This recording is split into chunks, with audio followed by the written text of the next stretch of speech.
Good morning, Manitoba, and happy Wednesday. If you turned on your television at 6 a.m. and you didn't see us, that was no mistake. We weren't expecting it either. So we had some technical difficulties. We'll be here for the next couple hours. Don't worry about that. In about a half an hour's time, we're chatting with the mayor of Thompson about the response to the wildfire evacuees. First, here's a look at your headlines. The U.S. ambassador pays a visit to Manitoba. Was it enough to waylay concerns about frosty Canada-U.S. relations?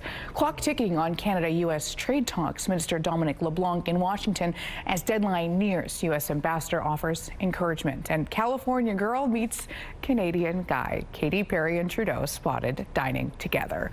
Maybe they were just having a nice dinner. Why not? Maybe he was scoring some free tickets to her concert. Who knows? Who knows? Hey, if I had an in, I'd go for dinner with Katy Perry too. I'd be like, no hey, kidding. Got some free tickets from the show. 100%. What's it like outside today? Still smoky across the province. There's a look outside right now, and you can see that haze hanging over the city.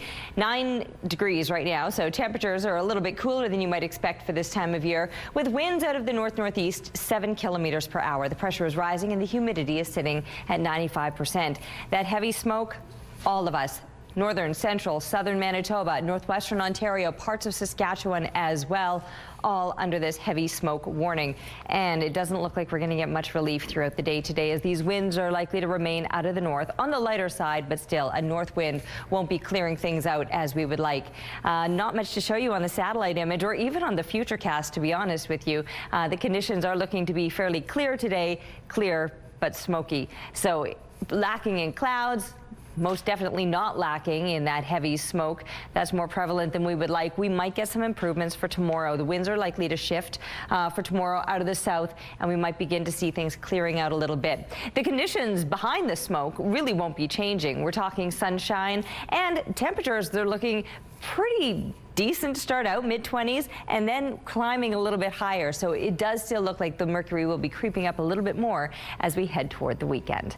And what are we looking at here? Some sidewalk art. How fun is this? Get the chalk out and do a little of that. I mean, no rain in sight, so that's going to stay there for a while. Thanks to Atrius, 4 years old, for sharing this with us. And we'd love to see your art. So draw, color, or paint for us. Take a picture of that art and email us to winnipegweather@ctv.ca. CTV Morning Live Weather brought to you by Garage Masters, your complete garage specialists. Thank you, Terry.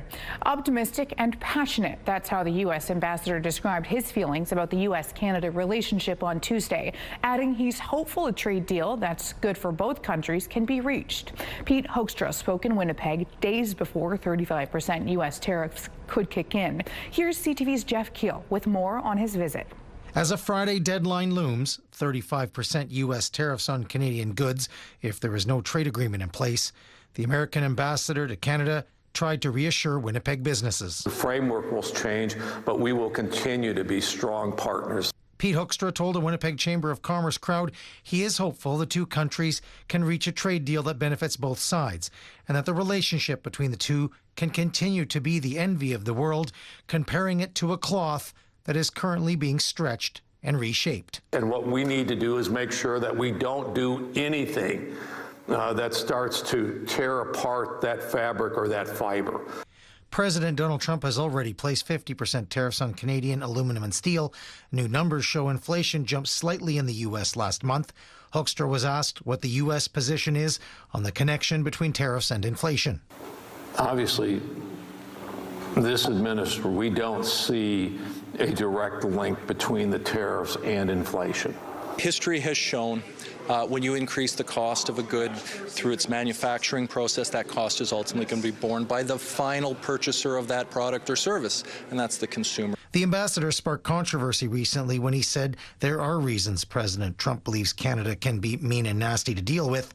Inside the chamber event, the response for Hoekstra was anything but outside, a group protested during the ambassador's visit. We need to be independent of the U.S., and we don't want to go down the same road that the U.S. is going down right now. Jeff Keel, CTV News, Winnipeg. Hoekstra says that he doesn't have any insight on a tariff amount Canada could be facing in terms of a final deal. He says he's not in the room negotiating, and he wouldn't say, as they don't negotiate in public. But Hoekstra did say he believes most deals are made in the last 72 to 96 hours. A 49-year-old Winnipeg man has been arrested in connection to a multi-million-dollar international drug trafficking ring. This is, I think, a significant seizure. Unfortunately, it's been one of the larger seizures, but many that we've had this year. This is what more than $2 million of illicit drugs looks like. 43 kilograms of meth and 1,900 grams of cocaine were seized by police from 3 different locations. The lengthy investigation, which started back in April, involved an alleged trafficking network, which brought drugs south of the border into Winnipeg to be distributed across Canada. Winnipeg's organized crime unit calls it a major bust, one which shows the illegal drug trade is alive and well in Winnipeg. Drugs are still readily available in the city, and the organized crime unit is putting a big dent in how much people who are using this stuff or who are selling it can access. Police say that the drugs were shipped by various methods, even through the mail. The 49-year-old man arrested faces numerous drug and trafficking charges. He was released on an undertaking. Police say that the investigation isn't over and they don't believe the suspect worked alone. Canada's minister responsible for U.S. trade, Dominic LeBlanc, is heading to Washington as the clock ticks down to strike a trade deal before Friday's deadline. And as CTV's Abigail Beeman reports, there were some encouraging words from the U.S. ambassador to Canada on Tuesday. I'm hopeful that a number of additional irritants, maybe on both sides, will be addressed. Speaking in Winnipeg, the American ambassador making the prospects of a trade deal between the U.S. and Canada sound easy. We could hammer out a deal, and we would still have time to get coffee and a donut at Tim Hortons before lunch. Dominic LeBlanc headed back to D.C. Tuesday night. A government source tells CTV News there's a good level of optimism and discussions will still center on trying to get a deal before the Friday deadline. A much different message from this a few days ago. I think Canada could be one with a just pay tariff, not really a negotiation. My life is full of questions. Meanwhile, expect price hikes from household product giant Procter & Gamble, looking at about $1 billion hit from President Trump's tariffs. This direction will weaken the free world more than it will help it, and it will, I think, ultimately weaken the United States as well. So I think it's unfortunate. Canada. What about Canada? I don't know what they're feeling now at this point. In an interview, U.S. Secretary of Commerce Howard Lutnick, LeBlanc's main point of contact, said the European Union's deal was all about protecting sectors like pharmaceuticals, warning, if you are not building your plant in America where we pay for pharmaceuticals, you are going to pay a massive tariff. Yeah, we're concerned that the supply chain being maneuvered and breaking and being strained may lead to shortages of drugs. That doesn't affect just Americans and the drugs they get, but the global supply chain, which means that it could even trickle into Canada. With the Friday trade deadline looming, Canadian government officials are still messaging hope just days after President Trump said he hasn't had a lot of luck with Canada. And now to the dinner sparking rumors of a summer romance. Pop star Katy Perry was spotted with former Prime Minister Justin Trudeau in Montreal during her Canadian tour. CTV's Rachel Aiello gets the scoop. Former Prime Minister Justin Trudeau and American pop star Katy Perry were spotted having dinner at a table for two inside one of Canada's best restaurants, Montreal's La Violaine. According to TMZ, their security kept a close eye as the pair shared the tasting menu but skipped dessert, with Trudeau reportedly picking up the tab. The chef that served them told the celebrity news source that there didn't appear to be any fireworks between the former Prime Minister and the California girl. Though new pictures then emerged showing the pair out for an afternoon walk in Montreal before their meal. Trudeau is single, she's single. What do you think? I could see it happening. I could see it, yeah. Perry is in the midst of the Canadian leg of her The Lifetimes tour, performing in Ottawa where fans weighed in on the surprise sightings. I would ship that. I don't know, they're both I like Trudeau. But yeah, I think that'd be a power couple move. That's very funny. So we're hoping to see him maybe. That's quite shocking compared to we've been talking about it all morning. With her, you don't really know if it's gonna be they're just friends or they're actually dating. We don't even know. But it's just so random. Monday's outing was a rare sighting of the former Prime Minister, who's kept a low profile since his resignation. Both he and Perry have recently gone through public splits with their longtime partners. Perry will be back in Montreal for another show, and time will tell if the star is hot or cold for another Trudeau meetup. Rachel Aiello, CTV News, Ottawa. Here's a look at the St. James Bridge. No stalls or crashes to report at this time. CTV Morning Live Traffic brought to you by Mr. Lube Plus Tires. No appointment needed. Terry on the roof for the first time this morning in our show. How does it feel, Terry? Like, still quite smoky, right? Yes, but not as bad as yesterday. Noticing some drastic improvements over the air quality from where it was yesterday morning to where it is today. Now, we are still under that heavy smoke advisory, so I don't want people to get too excited. I mean, there's still precautions that need to be taken. But for example, yesterday morning, visibility was down to 5 kilometers, and I think we're around 13 kilometers visibility right now. And it doesn't smell anywhere near as bad as it did yesterday. Yesterday, there was this heaviness to even try and take a breath. And again, not saying it's clear by any means, but I don't think it's as bad as it was yesterday. It's cooler than it was yesterday, though. I got the jacket on this morning. Single digits, 9 degrees to kick things off. North-northeast wind, it's 5 kilometers per hour. The pressure rising and the humidity sitting at 92%. Now, not like we're going to stay in the single digits. The sun is up, and I can already feel the warmth of it directly in the sun's rays. And we're going to notice those temperatures rising throughout the day today, ending up at about 24 degrees, which is very similar to what we got to yesterday. Like I said, it might seem a little bit better out here. There's still the smoke, but perhaps not quite as bad.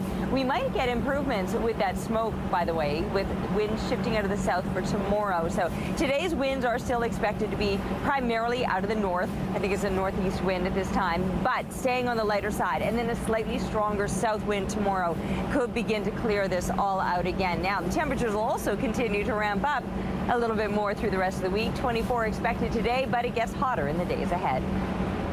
CTV Morning Live Weather is brought to you by Destination Dinner Stage, Manitoba's only musical dinner theater.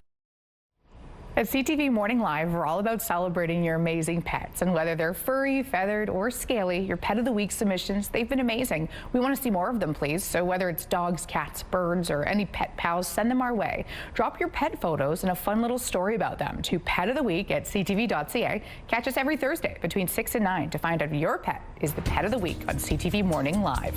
Here is a live look at the Provencher Bridge right now. Stay with us. We've got more news, weather, and traffic coming up. CTV Morning Live is brought to you by Robin's Donuts, your favorite stop. Good morning. It's 7:15. A PEI optometrist is hitting the road, turning long-term care homes into pop-up clinics, and seniors are seeing the benefits. CTV's Maria Soro looks into the benefits. I think the second.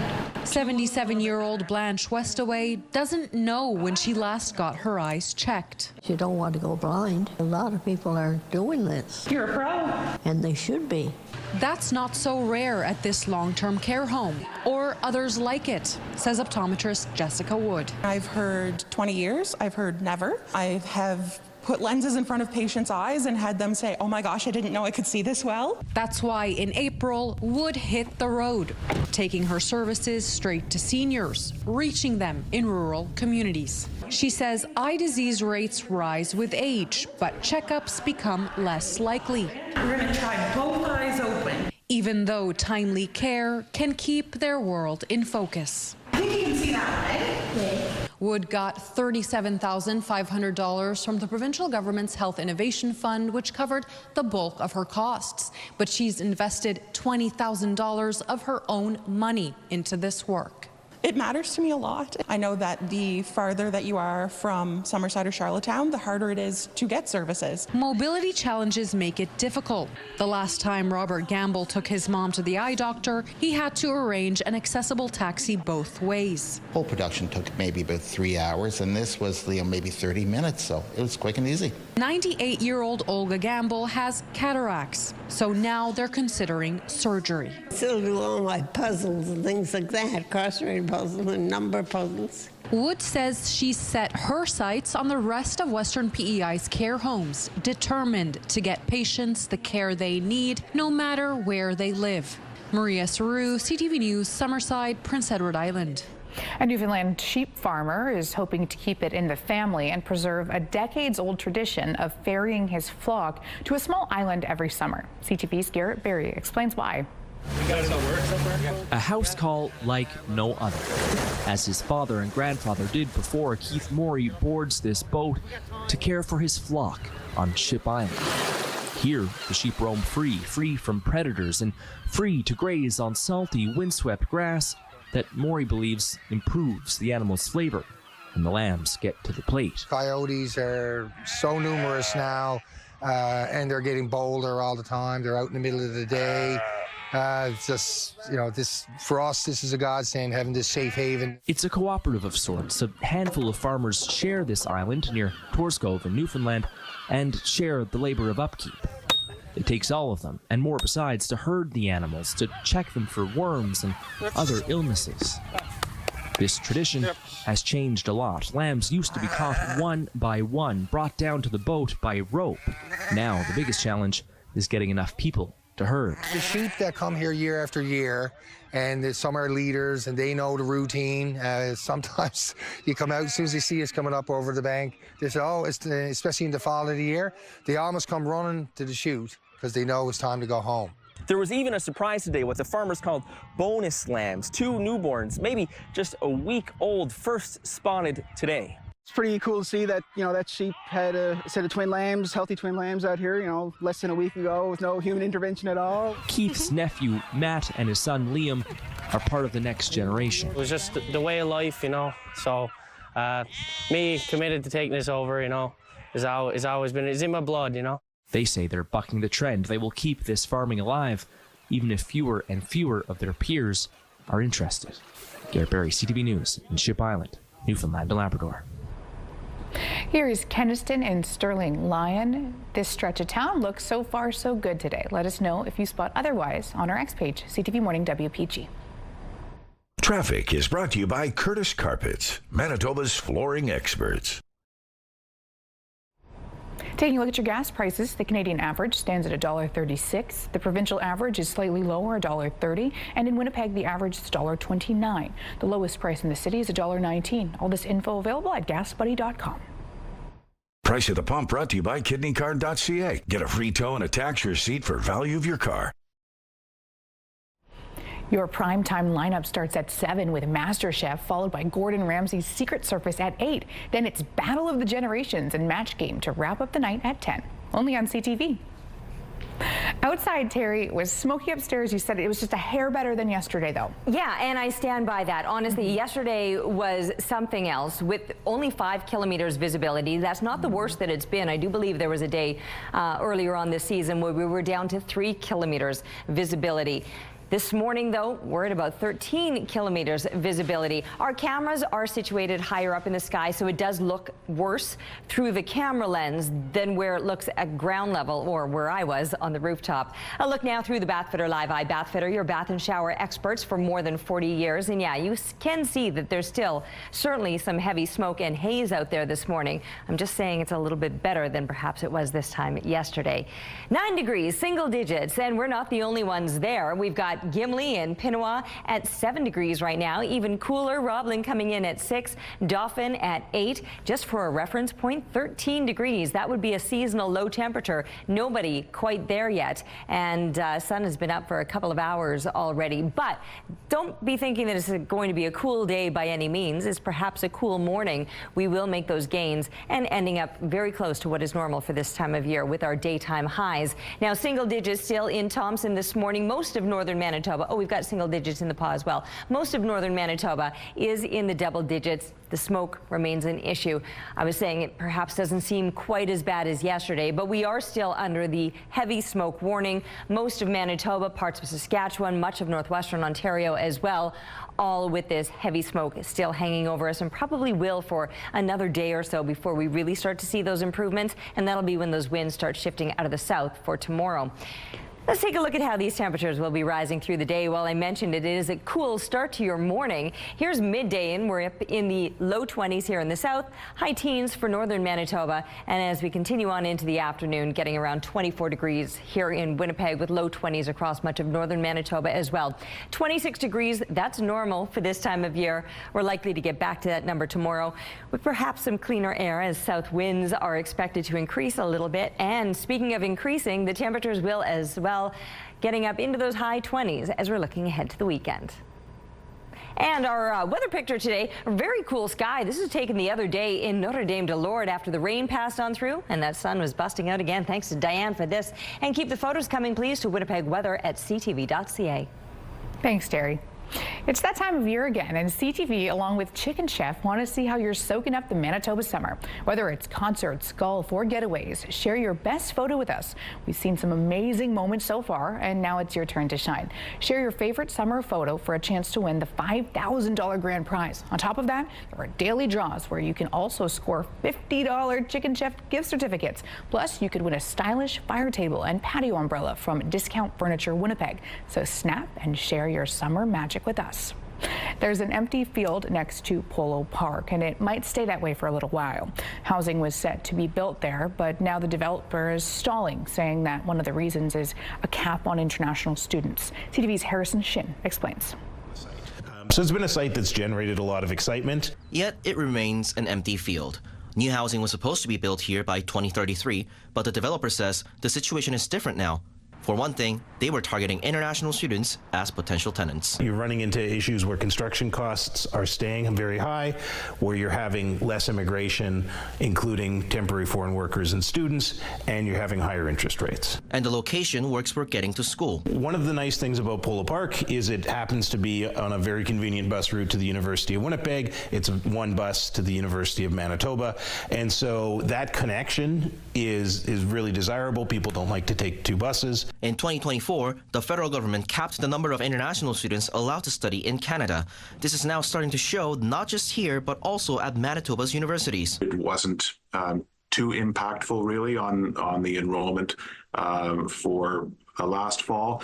But the number of first-time students has been reduced, and certainly is reduced for this coming fall. Russell says the university relies on all tuition, and they are feeling the hit. Because the international student tuition is higher, it does comprise a bigger portion per capita of the tuition revenue, and so that has resulted in a significant hit to our budget. The University of Manitoba is noticing as well.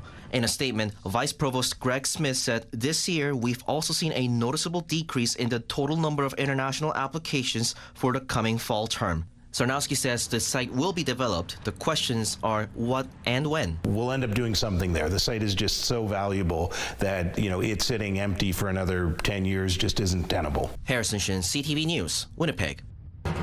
We're taking you into your Wednesday morning. Grab your coffee. More news, weather, and traffic coming up.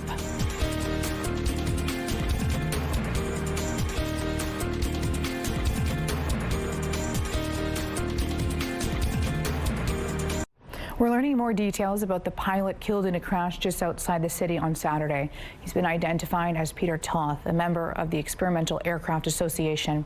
And as CTV's Danton Unger reports, the flying community is mourning the pilot's death as it waits for answers. Hey, back out here at the hangar. I've just done my first flight. Peter Toth is being remembered as a happy person and a meticulous worker who loved being up in the sky. Whenever I needed someone to check my work, Peter was the person I would go to, and he was often in the hangar working alongside me. James Slade is the president of the Winnipeg chapter of the Experimental Aircraft Association, a club devoted to aviation enthusiasts based out of the Lindcrest Airport. He says Toth was a member of the club for more than half a decade. He really enjoyed flying his plane and had recently completed his recreational pilot permit, working toward getting his private license eventually. In a post on Facebook, the association identified Toth as the pilot who died Saturday morning in a crash east of Winnipeg. It's a tragedy. It's a real loss to our organization and to the community as a whole as well. Peter is definitely going to be missed by all of us. Manitoba RCMP says on Saturday morning, crews were called to an area south of Oakbank, where they found the wreckage of a privately owned single-engine aircraft.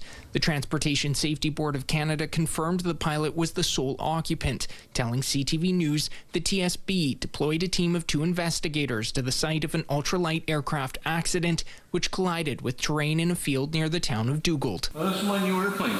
Challenger 2. Slade says Toth was working on his own Challenger 2 aircraft, documenting the process on his YouTube channel, and just recently took it up for its first flight. He confirmed this was the plane Toth had been flying the day of the crash. He's just really going to be missed. We miss him already. Danton Unger, CTV News, Winnipeg. The Transportation Safety Board of Canada and RCMP say that the investigation into the crash is ongoing. Terry, outside, it's been quite gloomy over the last couple of days, and even looking back to the weekend and the days before, rain. Yeah, I mean, the rain we needed, most definitely. We got lots of it. In fact, on Sunday, we haven't seen anything since then as far as the precipitation goes. In fact, we haven't seen much more than the smoke after that moved in. And now it still lingers. We're sitting at 9 degrees, so a slightly cool and below seasonal start to your Wednesday. The winds out of the north-northeast this morning are 5 kilometers per hour, with the pressure rising and the humidity sitting at 92%. The smoke, the warnings, they still remain across the entire province. Even though I've been saying it does seem a little bit better than it did this time yesterday, we are still under those heavy smoke warnings, not just us, parts of Saskatchewan, much of northwestern Ontario as well. Probably won't be seeing too much in the way of an improvement today, and that's because these winds are likely to remain out of the north. There's not much to show you on the satellite image right now, and that's because there's very few clouds out there. Mainly sunny, yes, probably smoky, and northwest winds at about 10 kilometers per hour. 24 degrees, that's where we're headed today as far as temperatures go, which is pretty close to seasonal. 26, that's normal for this time of year. Still clear, but smoky overnight. Still with the northwest winds in place. 10 degrees is where we're going to be falling off to. Now, tomorrow, sunny. Oh, I should have taken the smoky out of there because I think we're going to start to see some improvements for tomorrow. The winds will be shifting out of the southwest, so this is some good news. I can even hear Director Kim. She's getting excited about this. Wouldn't we all be to have some pleasant temperatures and a smoke-free day to enjoy? We'll keep our fingers crossed that that south wind does help that situation. It will continue to heat up, though, as we're looking toward the end of the week, the weekend, and continuing on into next week. Above seasonal temperatures are expected. Thank you, Terry. As wildfires continue to burn across northern Manitoba, thousands of people have been forced from their homes. Many of them are from small, remote communities. The city of Thompson has become a central hub in the evacuation effort, stepping up to support hundreds of evacuees. Joining us this morning is Councillor Kathy Valentino from Thompson. She's also the Vice President of the Federation of Canadian Municipalities. Good morning. Good morning. Thanks very much for having me. Thank you for being here. And let's start with the current situation in Thompson. How are things on the ground right now, and what's the latest? Well, the latest is we're still under a state of emergency here in the city of Thompson. We still have sprinklers, like in our industrial area, set up. We have fire breaks being built, I think this week on the south end of the city. So, working tirelessly, our Manitoba Wildfire crew and our city of Thompson, it's really, really been unsettling that this is really actually happening to us. No kidding. Can you tell us about the temporary relocation of seniors from long-term care homes in Thompson and how they're doing now? I understand that the Northern Regional Health Authority relocated some of the seniors out of the care home to the Flin Flon care home since they were evacuated and hadn't been brought back yet. But I do know that the bringing them back into the Thompson care home, that has begun or maybe has already completed. And I do know Nelson House, I believe just a little bit north of us, about 40 minutes, they have an evacuation in order also. And it's basically because the smoke has been so horrible here. And obviously there is time of fear of fire still, but the smoke has been awful for the seniors and those with any kind of respiration problems. Yeah, and well, that's just the physical toll too. What has it been like for the community to take on such a critical support role during this crisis? As a city councillor, I can tell you that we've learned a lot. We learn a lot about what a state of emergency means and what you actually can do under that. I think that unfortunately through a crisis like this, that's being the hub of a province, we're going to have a lot to share when we come out of this. Lots of, I think, solutions or things that all leaders need to be at the table with. And I say that federal government, provincial government, municipal leaders, or Indigenous leaders, because when you're in a crisis situation, the anxiety is high, and you're there to also appease the worry of the people that live in your communities, and it's very hard as a leader to go through that. So we're going to have lots to share, I can tell you that. We are going to need all levels of government at the table with some solutions. And even collaboration, too, from residents. Like, we've heard that local volunteers and city staff have been going above and beyond. Can you share some examples of how the community has really rallied together? Yeah, absolutely. So, for instance, when we have some of the evacuees that have been in the city of Thompson through the wildfire season, particularly we hosted wildfire evacuees in June, and then we no longer right now can host evacuees because we're under a 12-hour evacuation notice also. But things that come together as your partners, our MKO, our great Indigenous partner, they come to the table right away. Our school district for different pieces of equipment we may need, or different resources for youth that are evacuees to kind of host some volleyball or basketball or road hockey, things like that, our after school programs, our Boys and Girls Club. That's your community coming together. People donating clothes, like, oh my goodness, clothes and toys that were dropped off was absolutely amazing. So that's the community. And I think as a municipal leader, you have to also look out for your executive team and your employees that are working within your city, because I'll tell you, they put in some long hours. So some of the things we did as a council was we ensured that, during a fire briefing meeting, we brought food in to feed our team, our city manager and our group, to make sure that they were eating, because the amount of stress and decision making, it's very, very high anxiety, and it's high around the community because everybody feels that you may be evacuated, structures may burn. So yeah, it's been terrible. Kathy, thank you so much for joining us this morning. Kathy Valentino from Thompson. Thank you. Outside, it is currently 9 degrees. Stay with us. We've got more news, weather, and traffic coming up. CTV Morning Live is brought to you by Robin's Donuts, your favorite stop. A look now through the Bath Fitter Live Eye. Bath Fitter, your bath and shower experts for more than 40 years. Ooh, we've got that heavy smoke still lingering out there, and slightly cooler temperatures to kick off your Wednesday as well. It's just 9 degrees. A seasonal low, that would be around 13. The winds are light, though, out of the north-northeast, just 5 kilometers per hour, with the pressure rising and the humidity sitting at 92%. Already, now that sun is up, starting to throw a little warmth our way, we'll start to make some gains, and we'll catch up. I know we're a little bit below seasonal to kick off the morning, but we're going to come pretty close to on par with what is normal for this time of year with those daytime highs. But yes, the smoke still lingers and the warnings remain in place, right from mostly northern Manitoba through central and southern Manitoba, west, east, all of us still included. I do feel, though, that the situation has improved slightly over where it was yesterday. The conditions otherwise, aside from the smoke, are pretty much the same. Sunny, dry. Northern Manitoba, you're also going to be dealing with the smoke, except for the most northern stretch. This is the clearest part of the province where the sun will be shining a little bit brighter today. High teens, low 20s, and then you start to run into that smoke zone that takes you pretty much from north central through central and southern Manitoba. Temperatures a little bit warmer up in the northwest, up to about 26 degrees, which will be for west central Manitoba as well. Further into the south, topping out at about 24, when in fact 26 would be a normal daytime high. So missing that number just slightly. Winds remaining out of the north today, so probably not seeing much more in the way of improvements with the smoke. However, tomorrow those winds shifting out of the south, and we might start to get some improvements in that sense. Temperatures also continuing to rise throughout the rest of the week and weekend.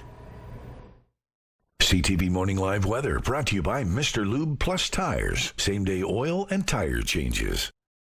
Thank you, Terry. The wildfire situation remains tense for one northern community. Although crews are holding the line in and around Snow Lake, a fire there is nearly on the community's doorstep. Let's take a look at this fire map, which we should note is not a live representation.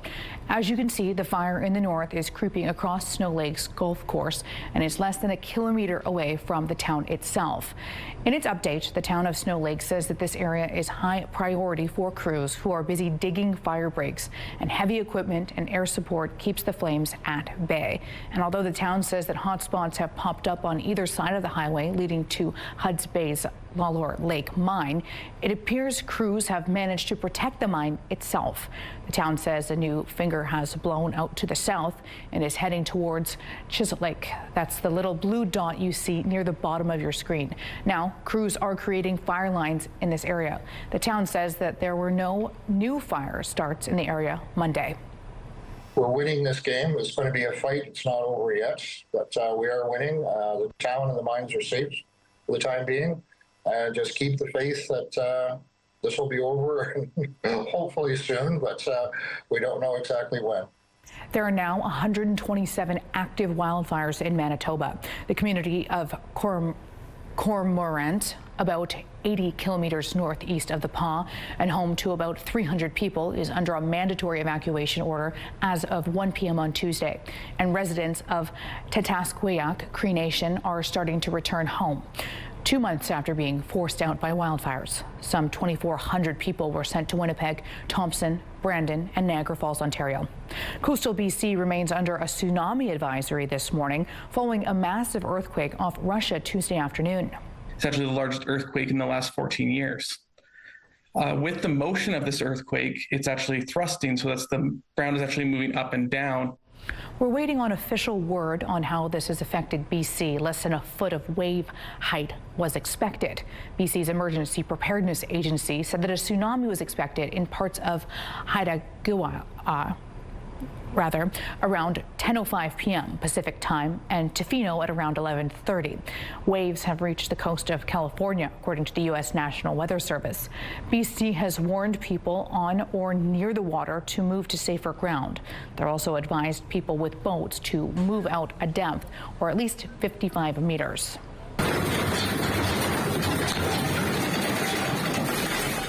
The 8.8 magnitude earthquake has caused damage and evacuations in Russia, but no serious injuries. The first tsunami wave caused by the earthquake hit the coastal area of Severodvinsk. Aftershocks from the earthquake have been as strong as 6.9 magnitude. This is likely the strongest earthquake since the 9.0 magnitude earthquake in Japan in March of 2011. Conservative Party leader Pierre Poilievre took part in a debate on Tuesday night for the Battle River Crowfoot by-election. We need to unlock our resources to produce cheap energy and affordable homes. So let's produce more stuff rather than adding more people and more money.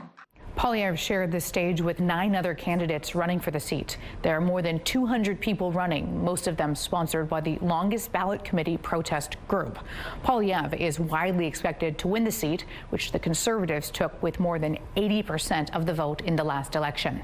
The Bank of Canada will announce its latest interest rate decision a few hours from now.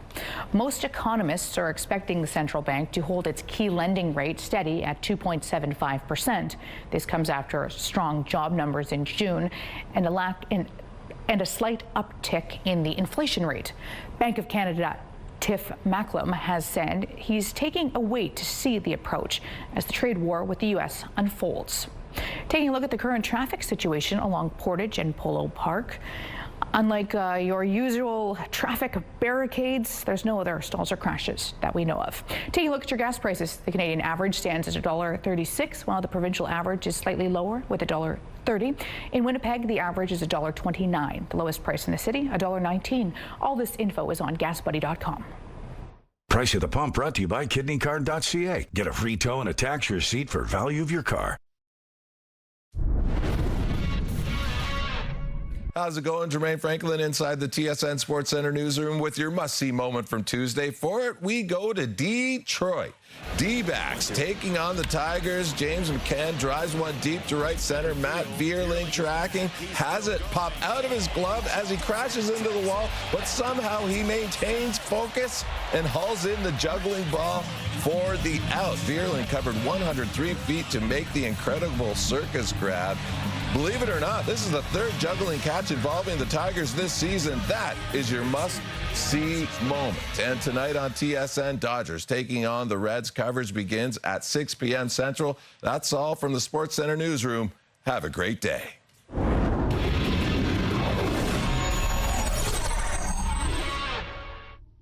TSN Must-See Moments brought to you by Super Blinds and Draperies, your Hunter Douglas shade provider for over 40 years.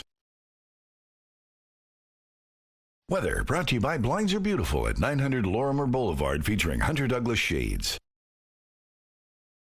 All right, so I was able to ditch the jacket. Our temperature itself hasn't budged technically because out at the airport, it's still reporting the 7 a.m. reading of 9 degrees, but I'm pretty sure our 8 a.m. reading in a few minutes' time will have bumped that up a couple. It's certainly starting to feel a little bit warmer out here right now. The sun is shining, the haze is still there. The winds, they're out of the north-northeast, just 5 kilometers per hour. The pressure rising and the humidity sitting at 92%. It's certainly hazy. I would even say it's still smoky. It's not as bad as it seemed yesterday. The air quality has improved slightly, not enough to have lifted those air quality warnings. We do remain under the purple warning throughout most of Manitoba, and we're not likely to see massive improvements today because these winds will remain out of the north. Now, sky conditions behind that smoke, there's not much to see, very few clouds, plenty of sunshine. Temperatures today, mid-20s, that'll be pretty much across the province, and it will still continue to heat up with a shift in those winds tomorrow in our favor. They'll be coming out of the south, hopefully clearing some of this smoke.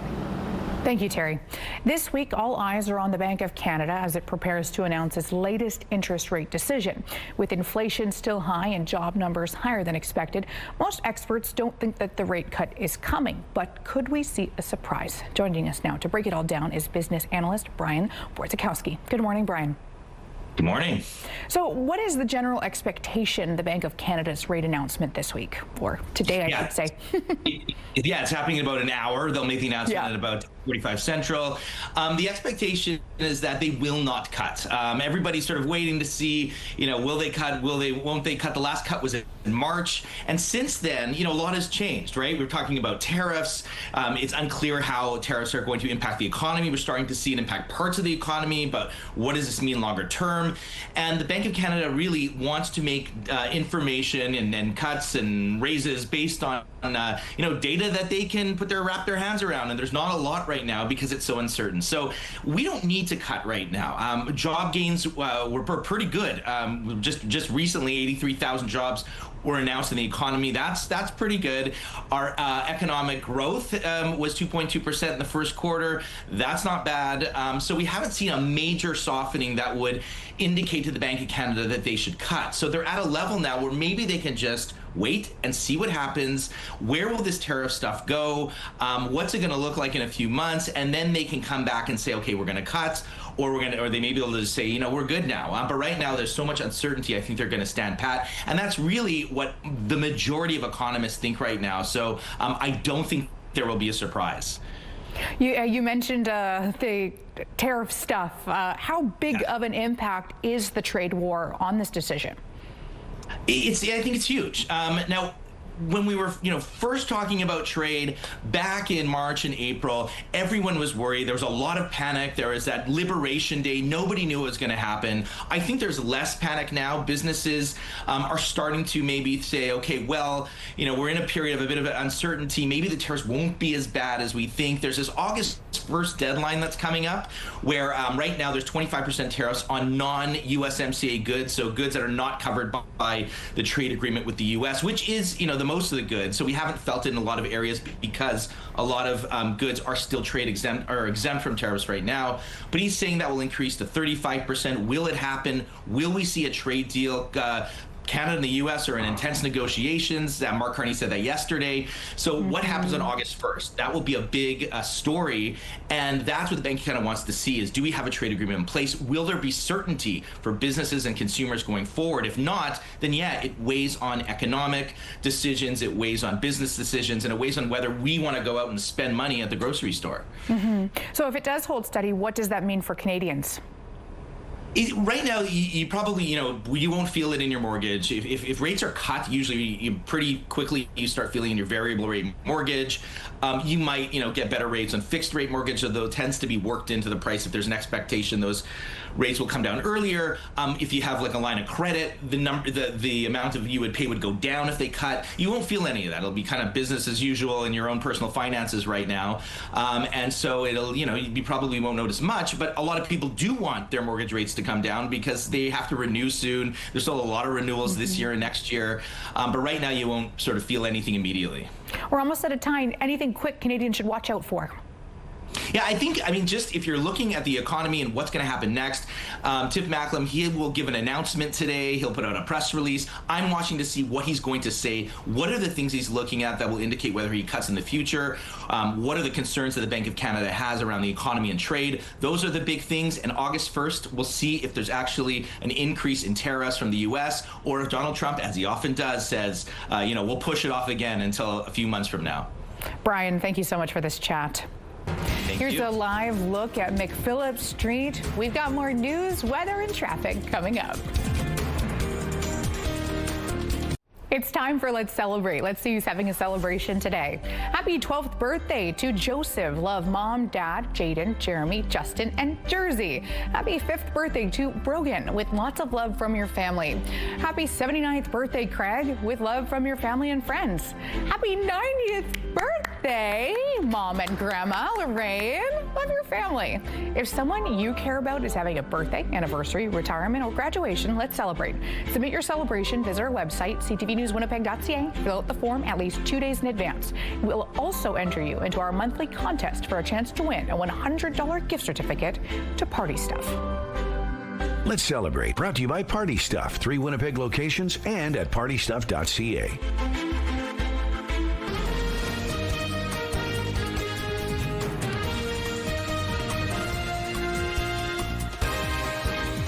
Good morning, Manitoba, and happy Wednesday.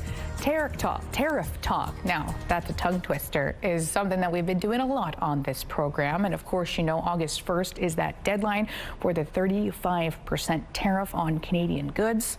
The U.S. ambassador to Canada, Pete Hoekstra, is in town, and he's chatting with our Jeff Keel at 8:27. So you're definitely going to want to tune in for that interview.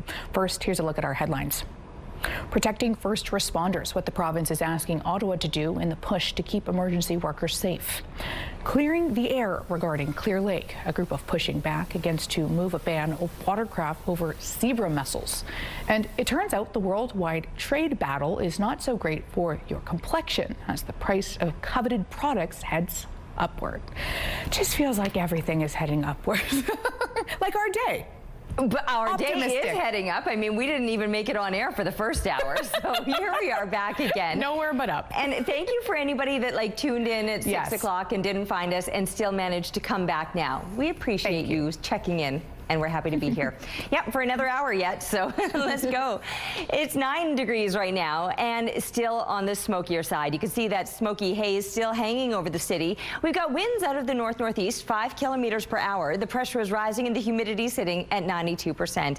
And for those of you that don't even tune in until 7 o'clock, never mind. Nothing happened. Nothing to see here, folks. Actually, lots to see here, though. Our smoke map, once again, purple, pretty much across the entire province, west, east, much of northwestern Ontario included in this, although I have been saying that the situation seems somewhat better than yesterday. I'm not saying it's good by any means, but a slight improvement in the visibility at least. Yesterday we were down to about 5 kilometers visibility. We're at about 13 this morning, so that is better than yesterday. That camera view, though, it's situated pretty high up in the sky, so it really does look a little bit worse out there. And you can still smell a little bit of that campy smell, but it's not quite as bad or as heavy as what I noticed yesterday. But again, we are still under those warnings, so I want everybody to take the necessary precautions. There's really not much to talk about aside from the smoke because the conditions pretty clear, pretty sunny and warm. Temperatures, especially up into parts of northern Manitoba, will be climbing to above seasonal values. Here in the south, we might miss seasonal just by a degree or two, 26 being normal for this time of year. We'll top at about 24 today. North winds expected, but south winds should improve the situation for tomorrow and then continuing on through the rest of the week.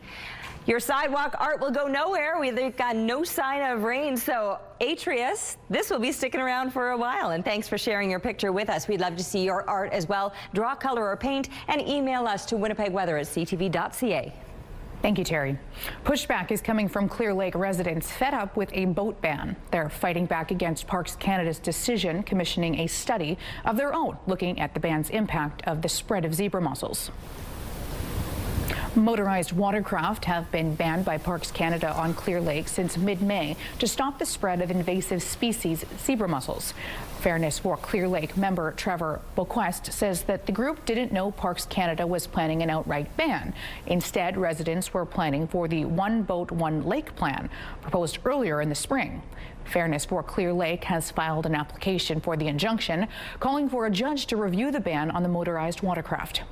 The other goal really is, I think at a larger level, is Riding Mountain National Park is also one of the only national parks that doesn't have a working memorandum of understanding agreement between stakeholders. That is part of their master plan. Fairness for Clear Lake members met on Tuesday night to present the results of the private study. The plan to share those results with the public is in the coming days. The province is officially petitioning the federal government to enhance legal protections for first responders. In a letter to Federal Justice Minister Sean Fraser, Manitoba's Justice and Health Ministers ask for stronger penalties for offenses towards firefighters, paramedics, and nurses. It reads in part, across the country, including here in Manitoba, we're seeing an increase in threats, assaults, and acts of violence directed at those who dedicate themselves to serving the public, often placing themselves in high-risk and unpredictable situations. They deserve to know the law stands firmly behind them. They joined the Winnipeg Firefighters Union, which made a similar plea following some recent violent incidents, including a firefighter being hit with a metal pole and a crew having to disarm an individual with a knife. A statement from the Federal Justice Minister's office noted it received the letter, but didn't say whether or not the legislative changes are being considered. Instead, it pointed out sentencing courts already understand the need to denounce and deter violence against emergency responders. Intergovernmental Affairs Minister Dominic LeBlanc is back in Washington this morning for trade talks ahead of Friday's trade deadline. We could hammer out a deal, and we would still have time to get coffee and a donut at Tim Hortons before lunch.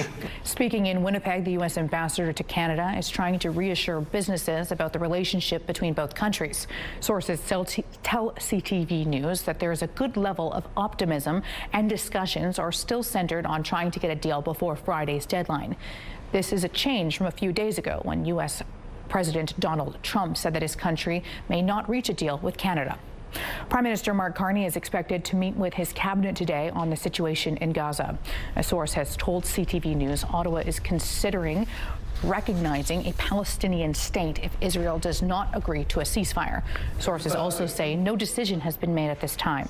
This comes after UK Prime Minister Keir Starmer laid down an ultimatum to Israel. Canadian Blood Services is making a call for donations. People with O-negative blood are being asked to donate as soon as they can. Canadian Blood Services says demand has been high this summer and needs to maintain its supply. O-negative is the universal blood type found in about 7% of Canadians. Turns out the current global trade war is not so good for the complexion. My reaction to that as a customer is honestly really disappointing. I don't think that these tariffs are necessary, especially against South Korea. Some American consumers are worried about increasing prices for Korean skincare products. K-beauty is a growing trend in skincare, with companies seeing 10% growth year after year and a market share in the U.S. of more than $2 billion in sales. Korean skincare is particularly valued for its mineral-based sunscreens and for its quality ingredients in an affordable price. But 25% tariffs on South Korean products are expected to kick in on Friday, unless there's a new trade deal in place. Team Manitoba is getting ready to represent our province at the 2025 Canada Summer Games, and they'll be doing it in their own style. Now, Ben Purvis is even rocking one of the backpacks, the slides, as you guys can see. We were introduced to the team on Tuesday and got a peek at the uniforms. It's not just a t-shirt and pants anymore. The teams will also be sporting slides, custom jib bits, and more when they head to Newfoundland in a couple of weeks. 374 athletes will represent Manitoba in 19 sports, some from Cross Lake. They've been evacuated, they've had to go back, they're still doing everything they can to put a team in place and compete and practice ahead of time, so it's a pretty inspiring story to see what they had to go through. Canoe Kayaks Luke Enns will be Team Manitoba's flag bearer for the opening ceremony. This is the third time the 19-year-old has represented Manitoba at Canada Games. The Summer Games run August 8th to 25th. A Hollywood actor took the mound for the Winnipeg Goldeyes on Monday. Dermot Mulroney threw the first pitch at the Goldeyes hosted the Fargo Moorhead Redhawks. He's in town filming the movie November in 1963, which also stars John Travolta and Mandy Patinkin. Mulroney says that Chucky Nicoletti, a mobster, a magazine article implicated the assassination of JFK. Filming is set to wrap later this week. Taking a look at the current traffic situation, this is Donald Street. This stretch looks great at 8:08 this morning. Most of the major social media platforms, from Facebook to Instagram to TikTok, now have advertisements selling products and services. The ads often have extremely low prices, offering great deals, but police are warning that some of them are scams. Here's CTV's Pat Foran. Well, it seemed greatly discounted. Keith Edwards of Bowmanville says he was on Facebook when he noticed an ad for an electric bike. It had a list price of $900 US, but was heavily discounted to just $92. Who wouldn't want to bargain for an e-bike that looked solid? I'm a regular cyclist, and I just thought this would be a great help. Edwards bought the bike in January, and after 6 months of trying to contact the company and getting nowhere, he's resigned to the fact he'll probably never get it and was scammed. This type of discounted, severely discounted products that are totally bogus. CTV News has done stories on social media ads involving the sale of mobility scooters, lawn mowers, and garden sheds that are all sold at extremely low prices but never show up. Sometimes luxury clothing will arrive, but it's actually a cheap knockoff. York Regional Police recently posted a warning about a social media scam involving hot air balloon rides. You could pay $45 in advance to ride in a hot air balloon, but when victims showed up at a local park, no one was there. There were no balloons set up. There's no staff from this Candle Experience company on site to assist them with their purchase. Police issued the warning to remind people just because something is for sale on a social media website, it doesn't mean it's legit. You have to be mindful of ads that do pop up. To avoid sponsored ad scams, confirm you're on a legitimate website. Use caution buying through social media shops. Contact a company in advance of a purchase. Be suspicious of massive discounts and deals that seem too good to be true. CTV News contacted Meta, the parent company of Facebook, about the bike ad Edwards used, but we did not get a response. He plans to be more careful in the future. I just urge other consumers to be duly warned. Pat Foran, CTV News. All right, we're looking now through the Bathfitter Live Eye. Bathfitter, your bath and shower experts for more than 40 years. That haze out there this morning, I was saying it didn't seem as bad as yesterday. It wasn't, but it seems to be getting worse now.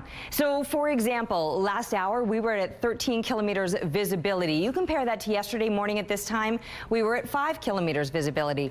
That was last hour, though, that we were at 13 kilometers visibility. This hour down to 10, so still better than yesterday, but it does seem to be decreasing, or that air quality deteriorating. So now the icon that we get is just smoke if you were to look at Environment Canada's webpage. 13 degrees is where we're sitting right now, so the temperatures are on the rise, and we finally got back to what is normal for this time of year for a morning temperature. We had been as low as 9 degrees, so it was a bit of a cool start this morning. Still sitting in those single digits, we've got Roblin, Swan River at 9 degrees. Thompson was in the single digits. You're now at 10, and again, that air quality warning includes most of northern Manitoba. The clearest part is right up along that very most northern border, but most of the province remains under that air quality warning, and it's not likely to be lifted as these winds remain out of the north for today. The conditions, aside from the smoke, they would be pretty clear. Plenty of sunshine, and that sunshine will be warming us up. Maybe not quite to seasonal values here in the southeast, but other parts of the province may hit a degree or two higher. Here's our noontime temperatures in the low 20s or high teens across the north, and then pushing up, especially along this western border, you might see a degree or more, as opposed to the 24 degrees that we're expecting here in the southeast today. 26, that's normal for this time of year, and we'll likely get back to that number tomorrow, with winds out of the south improving that air as it continues to heat through the rest of the week. We're taking a break right now, but we'll be back with more CTV Morning Live. Good morning. It's 8:15. The federal government is doing away with work cell phones for some employees in an effort to dial back spending on mobile devices. And as CTV's Caitlin Wilson reports, while some say it's a smart move, others say that they can't do their job without a phone in hand. There's an app I can put on my phone that effectively emulates my desk phone here. At this high-tech recruitment firm, being reachable isn't a bonus, it's the business. We're constantly on the phone calling all the time, you know. If we're not calling candidates, we're calling customers. For David Gorman and his team, the cell phone isn't just a tool. It's how relationships are built, leads are landed, and deals get done. If you leave a voicemail for somebody and they decide to call you back, you want to be there to catch the phone, take the call, you know, because if you miss the call, you might not get another chance at it.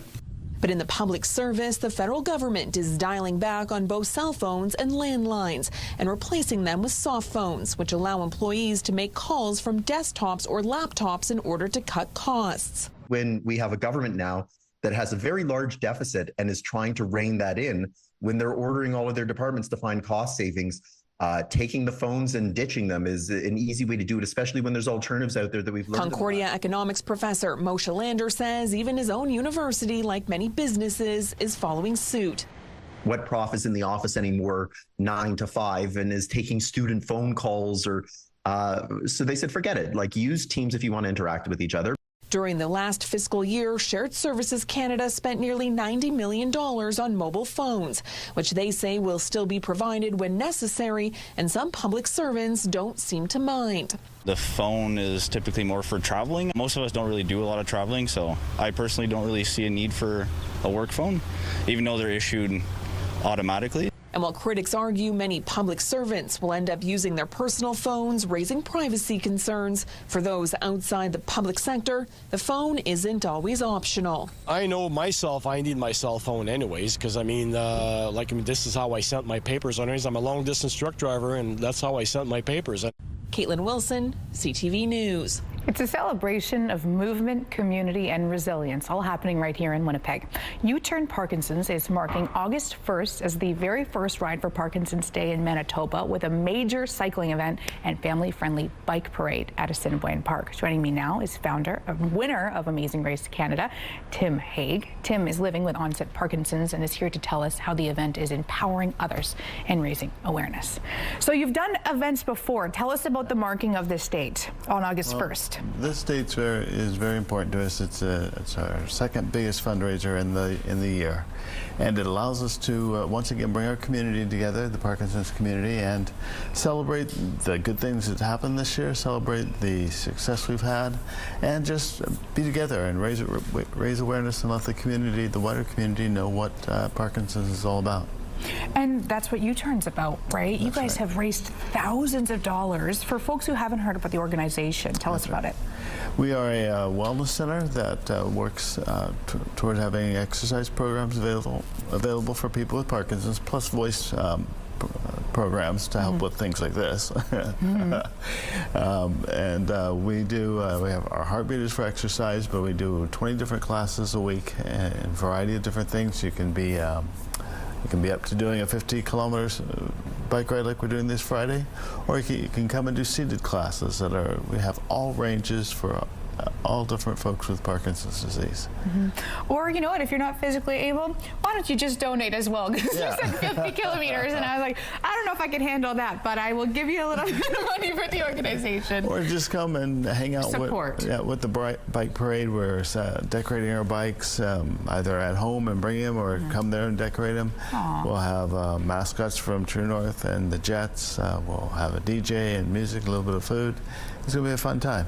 What does that do, too, for people living with Parkinson's? Because I can't imagine how isolating it is for them. So to be able to have an event and a space to build community, how does that feel? It's huge. It's huge. Parkinson's is one of those things, one of those diseases that everybody knows of, and they think of Michael J. Fox or Muhammad Ali, but they don't really know what it's about. And it's really great for the Parkinson's community to see the broader community come out, get to know us better, get to know what the disease is about better, and then help us provide the services that they need, because no one else is doing what we do in Manitoba.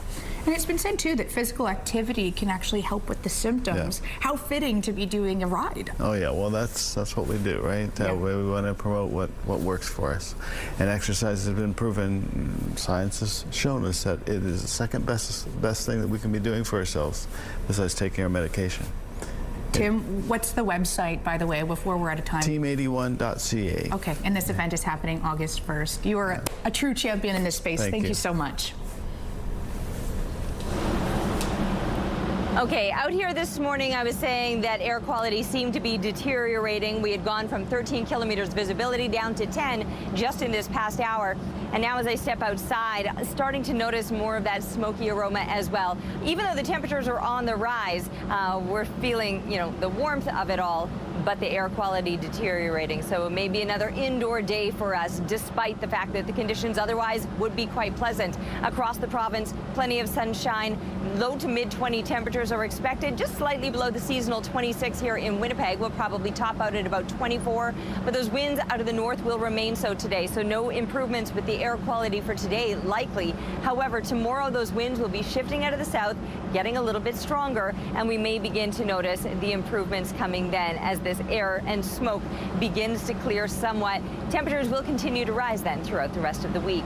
After the rain on the other night, it made for a stunning sky out at Notre Dame de Lourdes. Thanks to Diane for the photo. And keep the pictures coming, please, to Winnipeg Weather at CTV.ca. CTV Morning Live Weather brought to you by ABC Fire and Safety, your CO2 refill store. Coming up after the break, our Jeff Keel is chatting with the U.S. Ambassador to Canada. You're not going to want to miss this one. CTV Morning Live is brought to you by Robin's Donuts, your favorite stop. Welcome back. A deadline is looming Friday. If there is no trade deal between Canada and the United States, President Trump says Canada is going to get hit with more tariffs on more products. And how timely. We have U.S. Ambassador to Canada, Pete Hoekstra. Welcome to CTV Morning Live. Good to be with you. Thank you. Is there any chance of a deal by Friday? Sure, there's a chance of a deal. It's Wednesday today, so you've got at least 48 hours and maybe up to 72 hours, but a lot of things happen at a close of a negotiation. Hopefully there's a good level of cooperation between the participants and they get there. We've seen other countries kind of getting hit with a baseline of 15%. Is zero off the table? Should Canadians just face the fact that there's going to be some sort of tariff on more products, or is zero still a possibility? I mean, I think you have to listen to what the president says. When he started early, or this process early on, he said every country will pay some level of tariffs. I think, the objective, I'm not negotiating for the Canadians, I'm there supporting our president, but, I would think that the Canadians are looking to get into, the lowest bucket of tariffs that's available. Why should there be tariffs? Why do we need more taxes on products? Because that's what a tariff is. It adds to the cost. Well, it also provides incentives for certain kinds of behavior. One of the things that we're looking for is we're looking towards moving more manufacturing, more jobs, critical industries into the United States that we need to be strong and to be effective on a global basis. The president came into office and had a number of challenges that he wanted to fix. He told us what they were. He wanted to fix our economic crisis. He wanted to fix our border crisis. He wanted the West to be strong militarily, and slowly he's knocking each of those out. Revitalize the American economy, passed a tax bill that we think will do that. That's good for us, and I think what's good for the U.S. Is good for Canada. Just like if Canada's prospering, there are spillover effects into the United States. When we're both doing well, that's what we're looking for. You spoke to the Winnipeg Chamber of Commerce yesterday to an event, and you said that you believe that, we can come out of this with as strong a partnership, if not even stronger. You described the relationship as a cloth. Right now it's being stretched and reshaped. We can't break it. But I think a lot of Canadians maybe don't have your optimism that the partnership can be stronger because of the 51st state talk, because of this ongoing trade war negotiations. Why do you think it can be just as strong, if not stronger? Because, as you've gone through it, we've seen it in your business. There is so much change going on. With change, there's opportunity. Okay? AI is going to be a huge new industry. Needs energy. The U.S. and Canada can work together on that. Critical minerals, that's going to be an opportunity for both countries. We face some of the same common challenges, the threat from China, economically and militarily. We will, to protect the continent militarily, we are going to have to cooperate, I believe. I hope Canada believes the same thing, to compete effectively on a global basis, to compete against the challenge from China.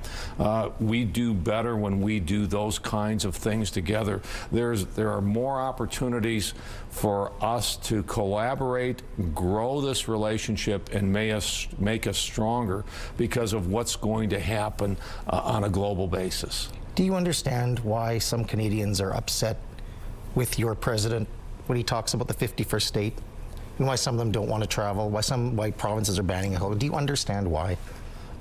In reality, I've talked to a lot of Canadians, and I will be the first to admit I still don't fully understand how personal and how aggressive some Canadians have become on this issue. Okay, so no, I don't fully understand it. I understand that those feelings exist. They're part of my reality, but they don't really exist on the other side of the border. Americans are not banning the sale of Canadian products into America. I've asked a lot of places, what's American tourism doing? And they say, it's the same, if not up this year. Americans still love Canada. We're coming here. We're spending American dollars in Canada because we view Canada as a friendly country. And even though, we both have warts, okay? You don't like the 51st state? Guess what? We didn't like it that you didn't pay for NATO for years. But that didn't stop us from coming to Canada or evaluating Canadian products based on their merit and their value. You recently did spark some controversy on this when you said, there are reasons President Trump and his team refer to Canada as mean and nasty to deal with. Do you stand by those comments, or do you regret those at all? No, I mean, I'm quoting the President of the United States. I'm quoting my boss. Do I regret quoting my boss? No, I support my boss, absolutely. Is it hard to work for your boss when he says some of the things he says, and you're supposed to be a diplomat? What I like about Donald Trump is Donald Trump makes very clear where he's going and what his objectives are. He wants prosperity for the American people. He wants security and stability. He wants a strong, Western world militarily. He wants to end the killing in Ukraine. He wants peace and stability in the Middle East. You know exactly where he's going. Someone asked yesterday, is there any flexibility in his strategy? Yes, he knows where he's going, and if a strategy is not working, he's more than willing to adjust the strategy, but he's not adjusting the end point. Just saying, okay, I've had a strategy in place. I'm not getting the results that I want. Okay, I'll try some other way to get there. Pete Hoekstra, U.S. Ambassador to Canada, thank you so much for joining us this morning. Great, thank you. All right, it's still pretty smoky outside. You can see that haze hanging over the city, and it only seems to be getting worse as that air quality is deteriorating. 13 degrees right now. The wind's calm at the moment. The pressure is rising, and the humidity is sitting at 85%. Aside from the smoke, we'd be seeing sunshine out there, but that smoke, it's heavy, and as a result, the warnings remain in place from northern Manitoba right through central southern Manitoba, affecting parts of Saskatchewan and much of northwestern Ontario as well. As I mentioned, aside from the smoke, there's not much to show you here on the satellite image. The conditions otherwise pretty clear, plenty of sunshine out there, and that sunshine will be warming us up. It's already begun. We were at single digits to kick things off this morning. Now at 13 degrees to a high of 24. 26 degrees, though, just for a reference point. That would be normal for this time of year. We're not going to get there today, and those winds, like I said, no sign of improvement there as they remain out of the northwest throughout the day today. Northwest winds continuing overnight. Clear conditions, but still on the smokier side. Temperatures once again falling just below seasonal. 13 degrees, a normal low. Will be dipping to about 10 overnight, but back up to a seasonal high of 26 tomorrow. And with the sun shining over us, we may finally get some improvements. With the winds out of the southwest, air quality will hopefully be improving. And from there, the sunny and dry conditions continue through the rest of this week. We could use another round of rain. We'll put our wishes out to Mother Nature, but it does look like it'll remain hot and sunny all through the weekend and even into the start of next week. Thanks, Terry. A northern Manitoba First Nation is demanding action from Manitoba Hydro over low water levels it says have left it stranded. Everybody else is benefiting except for First Nations people. Everyone is making money and everyone is receiving a service, and the only people that are impacted negatively are the First Nations communities. York Factory First Nation is about 100 kilometers northeast of Thompson and sits between two major hydro facilities. The Kelsey and Kiask dams, the First Nation says those dams have caused water levels to fall drastically in recent years, meaning that the ferry can't move people, goods, and medicine. It also says that winter roads are now less reliable and it's more difficult to fish. The low water that we're experiencing right now is unprecedented, and we're hearing that it's going to go lower. And our ferry, our way out, is just sitting there, can't even move. So we're basically stuck. In an email response to questions, a Manitoba Hydro spokesperson says that the low water levels on Split Lake are a result of ongoing drought conditions, which are affecting the whole province. It maintains lines of communication with the First Nations leadership are open, and Hydro has loaned a boat and crew to assist with the transport of people and supplies to York Factory First Nation. A 49-year-old Winnipeg man has been arrested in connection to a multi-million-dollar international drug trafficking ring. This is, I think, a significant seizure. Unfortunately, it's been one of the larger seizures, but many that we've had this year. This here is what more than $2 million of illicit drugs looks like. 43 kilograms of meth and 1,900 grams of cocaine were seized by police from 3 different locations. The lengthy investigation, which started back in April, involved an alleged trafficking network which brought drugs south of the border into Winnipeg to be distributed across Canada. Winnipeg's organized crime unit calls it a major bust, one which shows the illegal drug trade is alive and well in Winnipeg. Drugs are still readily available in the city, and the organized crime unit is putting a big dent in how much people who are using this stuff or who are selling it can access. Police say that the drugs were shipped by various methods, even through the mail. The 49-year-old man arrested faces numerous drug and trafficking charges. He was released on an undertaking. Police say that the investigation isn't over and don't believe that the suspect worked alone. The city of Winnipeg has been denied a booking permit for a controversial American musician who is scheduled to perform later this month. A city spokesperson says that it wouldn't be feasible to allow Sean Boyd's event at Central Park to go ahead. It says organizers expected around 2,000 people, which would take away from the local community's ability to enjoy the small park. The city also cited the need for emergency services to be able to drive through the area, which might be challenging if there's high levels of foot and vehicle traffic.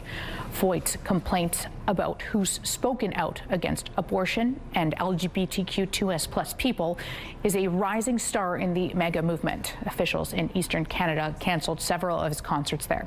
Decisions some free speech advocates say are violations of the charter. CTV News has reached out to Voigt for comment. We have not yet heard back. Conservative Party leader Pierre Poilievre took part in a debate on Tuesday night for the Battle River Crowfoot by-election. We need to unlock our resources to produce cheap energy and affordable homes. So let's produce more stuff rather than adding more people and more money. Poilievre shared the stage with 9 other candidates running for the seat. There are more than 200 people running, most of them sponsored by the longest ballot committee protest group. Poilievre is widely expected to win the seat, which the Conservatives took the more than 80% of the vote in the last election. Australia is including YouTube as part of its youth social media ban. Under the ban, children aged 16 and under will still be able to watch videos, but they can't set up an account. TikTok, Instagram, Facebook, X, and Snapchat are also covered in the ban, which will take effect in December. The Winnipeg Blue Bombers are hoping to help tackle hunger with the help of its fans. Bring your non-perishable food items. There's many people out there in need. The fans in the stands, pardon me, notice food donation bins once again around Princess Auto Stadium. It's part of an annual CFL-wide initiative led by Pure Leader to support local food banks. All food and monetary donations will go to Harvest Manitoba, helping it support more than 100,000 Manitobans every month. Absolutely huge. So last year we raised over 70,000 pounds of food through this promotion, plus cash. This year I know we're going to be doing even more weight than that as we look forward to winning a Grey Cup at home this year, which will be absolutely wonderful. But you know what? These are some of our oldest partnerships, and the reality is since 2003, Pure Leader through the Tackle Hunger program have raised over 25 million pounds. Peak of the Market is matching donations up to 10,000 pounds. The donation drive runs until the end of football season. There's an empty field next to Polo Park, and it might stay that way for a while. Housing was set to be built there, but now the developer is stalling, saying that one of the reasons is a cap on international students. CTV's Harrison Shin explains. So it's been a site that's generated a lot of excitement. Yet it remains an empty field. New housing was supposed to be built here by 2033, but the developer says the situation is different now. For one thing, they were targeting international students as potential tenants. You're running into issues where construction costs are staying very high, where you're having less immigration, including temporary foreign workers and students, and you're having higher interest rates. And the location works for getting to school. One of the nice things about Polo Park is it happens to be on a very convenient bus route to the University of Winnipeg. It's one bus to the University of Manitoba, and so that connection is really desirable. People don't like to take two buses. In 2024, the federal government capped the number of international students allowed to study in Canada. This is now starting to show not just here, but also at Manitoba's universities. It wasn't too impactful, really, on the enrollment for last fall. But the number of first-time students has been reduced, and certainly is reduced for this coming fall. Russell says the university relies on all tuition, and they are feeling the hit. Because the international student tuition is higher, it does comprise a bigger portion per capita of the tuition revenue, and so that has resulted in a significant hit to our budget. The University of Manitoba is noticing as well. In a statement, Vice Provost Greg Smith said this year we've also seen a noticeable decrease in the total number of international applications for the coming fall term. Sarnowski says the site will be developed. The questions are what and when. We'll end up doing something there. The site is just so valuable that, it's sitting empty for another 10 years just isn't tenable. Harrison Shin, CTV News, Winnipeg. It's 8:40 a.m. This is a live look at Osborne Street. This stretch of town looks great on your way to your Wednesday commute. Taking a look at your gas prices, the Canadian average stands at $1.36, while the provincial average is slightly lower at $1.30. And in Winnipeg, the average is $1.29. Lowest price in the city, that's $1.19. All this info available at gasbuddy.com. Price at the Pump brought to you by kidneycard.ca. Get a free tow and a tax receipt for value of your car. It's that time of year again, and CTV along with Chicken Chef want to see how you're soaking up the Manitoba summer. Whether it's concerts, golf, or getaways, share your best photos with us. We've seen some pretty amazing moments so far, and now it's your turn to shine. Share your favorite summer photo for a chance to win the $5,000 grand prize. On top of that, there's daily draws where you can also score $50 Chicken Chef gift certificates. Plus, you can win a stylish fire table and patio umbrella from Discount Furniture Winnipeg. So snap and share your summer magic with us. Summer magic. Speaking of summer magic. Gotta water your plants. It's looking great. Well, thank you.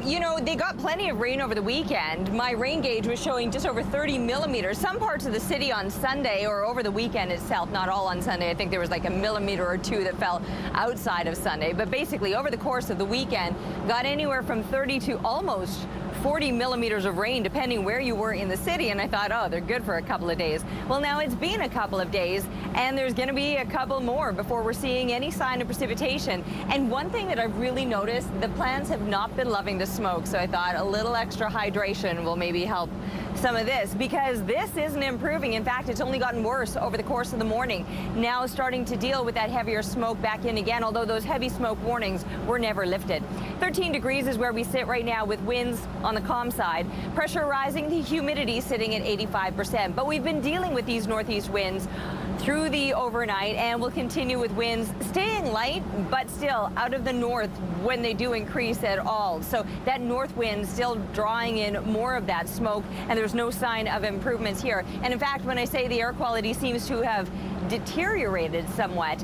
So in the early morning hours, when I first woke up, we were looking at about 16 kilometers visibility. That was in the middle of the night, basically.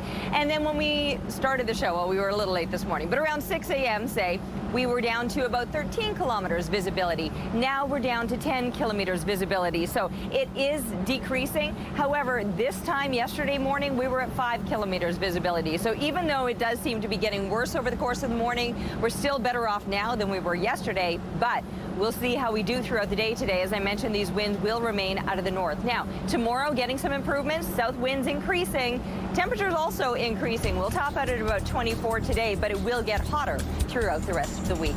Taking a break right now. We'll be back with more on CTV Morning Live. CTV Morning Live weather brought to you by Canadian Footwear, helping you find the perfect fit. We're learning more details about the pilot killed in a crash just outside the city on Saturday. He's been identified as Peter Toth, a member of the Experimental Aircraft Association. And as CTV's Danton Unger reports, the flying community is mourning the pilot's death as it waits for answers. Okay, back out here at the hangar. I've just done my first flight. Peter Toth is being remembered as a happy person and a meticulous worker who loved being up in the sky. Whenever I needed someone to check my work, Peter was the person I would go to, and he was often in the hangar working alongside me. James Slade is the president of the Winnipeg chapter of the Experimental Aircraft Association, a club devoted to aviation enthusiasts based out of the Lindcrest Airport. He says Toth was a member of the club for more than half a decade. He really enjoyed flying his plane and had recently completed his recreational pilot permit, working toward getting his private license eventually. In a post on Facebook, the association identified Toth as the pilot who died Saturday morning in a crash east of Winnipeg. It's a tragedy. It's a real loss to our organization and to the community as a whole as well. Peter is definitely going to be missed by all of us. Manitoba RCMP says on Saturday morning, crews were called to an area south of Oakbank, where they found the wreckage of a privately owned single-engine aircraft. The Transportation Safety Board of Canada confirmed the pilot was the sole occupant, telling CTV News the TSB deployed a team of 2 investigators to the site of an ultralight aircraft accident, which collided with terrain in a field near the town of Dugald. That's my new airplane. Challenger 2. Slade says Toth was working on his own Challenger 2 aircraft, documenting the process on his YouTube channel, and just recently took it up for its first flight. He confirmed this was the plane Toth had been flying the day of the crash. He's just really going to be missed. We miss him already. Danton Unger, CTV News, Winnipeg. Oh, she's the lucky one living it up at the Cottage. Sherry French joining us this morning. Sherry, you've got a good life going on. I have a good life. I'm doing a Cottage segment at the Cottage on a beautiful day, as you can see here at the Cottage. Yeah, a little bit jealous, but let's talk about some of the fun that people can have up at the Cottage, because you've got this down pat now. I've got it. Again, I'm 4 weeks in living at the Cottage. I've got it figured out. So we want to have some fun at the Cottage, but we want to ditch the screen time if you've got kids like I do. So Jelly Belly Canada actually conducted a survey and found, guess what? Canadians are spending too much time on their screens, especially those Gen Z, Gen Zs, clocking up to 40+ hours a week. Ooh. So what we've been doing, we've been having some fun with Jelly Belly Bean Boozled. It's the perfect way to reconnect at the Cottage as a family in real life. No Wi-Fi needed. So it's a grab-and-go game that sparks big reactions with zero prep. You can see it will fit in your purse, in your bag, heading to the Cottage. All you have to do is you're going to spin this wheel, you're going to try a jelly bean, and you're going to see if it's delicious or disgusting. And in the 7th edition of Bean Boozled, it features 2 outrageous new flavors, burnt rubber and wet dog. Thankfully, I have not got those yet. Guaranteed to spark reactions. Make sure to head to your local Walmart to find this game. Great to get those kids off of the screens and having some fun as a family. I love that idea. Those couple of flavors would be a shocker for sure. How about the road trip up there? We've got some tips for us as well. Yeah, so you're going to love this one because the cup holder in the car is traditionally the hardest place to clean, right? Especially if you have kids because they put everything in it. Yes. A great hack. One of these silicone cupcake holders, you're going to stick that right into your cup holder, and it's going to stop everything from drinks to sweets, whatever your kids put in. Just pull that out. The original car cup holder isn't touched, and you only have to clean these silicone cupcake holders. I love this hack. That is a good tip, getting all of those little goldfish crumbs out of there after they're sticky with the with the drink and stuff. It's impossible. Okay, what else are you sharing with us today? So the garbage. If you don't want garbage on your backseat floor, or you don't want garbage in the side doors, here's a great hack too. Go to your local dollar store for $1. You can get just one of these cereal holders. Yeah. You're going to take just some small garbage bags. You're going to put that inside, put the lid on, and then you've got 2 different places, or depending on what cereal box you have, your kids can put the garbage right into this. So when you get to the cottage, take the lid off, take the garbage out, and get rid of it. No garbage anywhere. Lifesaver. Sherry, that's a good tip because you just called me right out. I'm the side door person. That's me. Yes. Okay, I will put that on my shopping list. Get a cereal container. Easy. It's easy. Yeah. All right, one more tip to share with us before we go. So company, you have company over, you have all your condiments out for your hot dogs and hamburgers. Someone always steals the ketchup and I can't find it. A great way to put everything in one place, take your cupcake pan, fill it with your favorite condiments, add some spoons. It looks great. You've got everything that everybody needs, and then you can serve right from that cupcake holder instead of from the bottles. Oh, these are all great tips, and I mean, summer might be flying by, but there's still plenty of time to get out to the cottage, and you've just made it that much more enticing. Thanks so much for joining us this morning, Sherry. Thanks so much for having me, and enjoy this great weather in the cottage. Yeah, you got it. All right, there's that smoke probably keeping us indoors once again. It's 13 degrees right now in the city, and the winds have tapered off altogether. The pressure rising, the humidity sitting at 85%. No surprise, we are still under the heavy smoke warning, top to bottom, right across the province. No improvement there. I thought we were getting some improvement overnight, but over the course of the morning, visibility has reduced once again. 24 degrees and a smoky one today as winds, though they're calm right now, remain out of the north. We'll get some south winds tomorrow, hopefully starting to move some of that air on out. We're also going to notice the mercury on the rise and no sign of precipitation. I was just watering my own flowers up there. Mother Nature not coming through with the rain that we're needing. It looks like it's going to remain not just sunny but warm as we continue through the weekend and into the start of next week. Thank you, Terry. The Bank of Canada has chosen to maintain the status quo regarding interest rates. Today's decision from the central bank holds the key interest rate at 2.75%. This comes after strong job numbers in June and a slight uptick in the inflation rate. The Bank of Canada says that although U.S. tariffs have created volatility in global trade, the global economy has been reasonably resilient.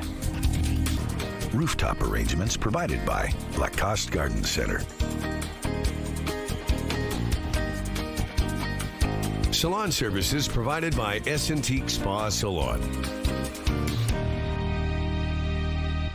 Taking you into your Wednesday with summer fun. That means it's pool time, and it's always fun with friends. What do you got going on here? This is Junior. And he doesn't discriminate with Was there a rooster? Couple ducks? I see feathers. Three ducks, 4 ducks? At least he's keeping his head above water, honestly. I'd be... Okay, I didn't even know that chickens were into water. I mean, ducks I would expect, and dogs too. That's how they lay their eggs. Cluckety-cluck. Kids learn by example, and they'll copy all of your habits. Limpa o óculos. Oh, he wanted glasses just like his dad. They don't have lenses, though. He just didn't know what to do. He's just cleaning it on his belly there. I love it. Cute. Stay away from the smoke, everybody. Have a great day.